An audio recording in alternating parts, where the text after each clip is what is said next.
एक बार पार्वती माता भोले बाबा से कहती हैं, मुझे अच्छा नहीं लगता कि सब लोग कहते हैं कि तुम्हारा पति कुछ करता ही नहीं है, आप बैठे ही रहते हो, कुछ काम करो।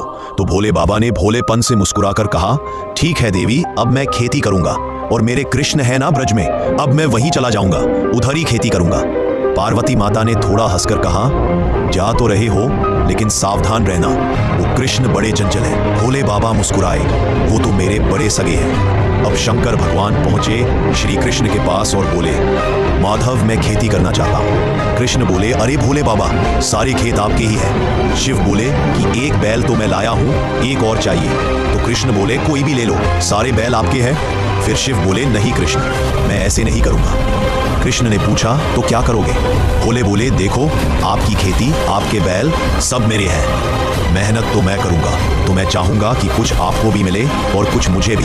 हंसे और बोले, ठीक है, नीचे वाली फसल मेरी और ऊपर ऊपर वाली आपकी।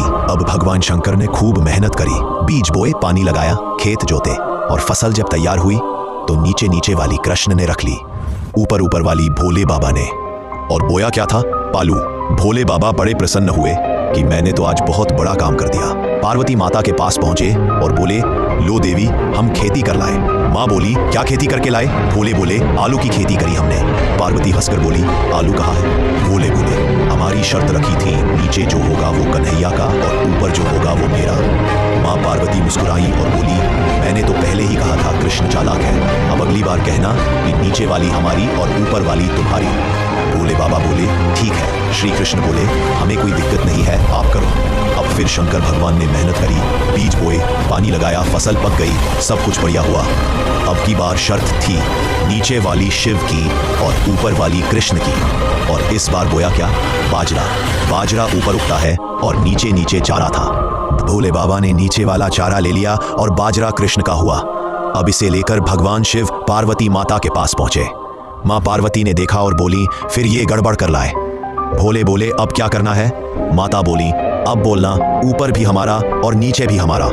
कृष्ण हंसते हुए बोले, कोई समस्या नहीं, करो करो। अब फिर भगवान शिव ने मेहनत करी, बीज बोए, पानी लगाया, और जब फसल पक के तैयार हो गई तो ऊपर और नीचे वाला हिस्सा भोले बाबा का और बीच का हिस्सा कृष्ण का। और बोया क्या था? मक्का। अब भोले बाबा ऊपर और नीचे का हिस्सा लेकर पार्वती माता के पास पहुंचे। खुश होकर बोले, अब तो ठीक है। माँ ने पूछा, क्या बोया था? भोले बोले, मक्का बोया था। फिर श्री कृष्ण खुद मक्का लेकर, बाजरा लेकर, आलू लेकर पार्वती माता के पास आए, मुस्कुराकर बोले, ये रही भगवान की कमाई। और आगे कहा, ये भोले भंडारी है, इनसे सिर्फ भजन करवाओ और कोई काम मत करवाओ, ऐसे तो हमारे माधव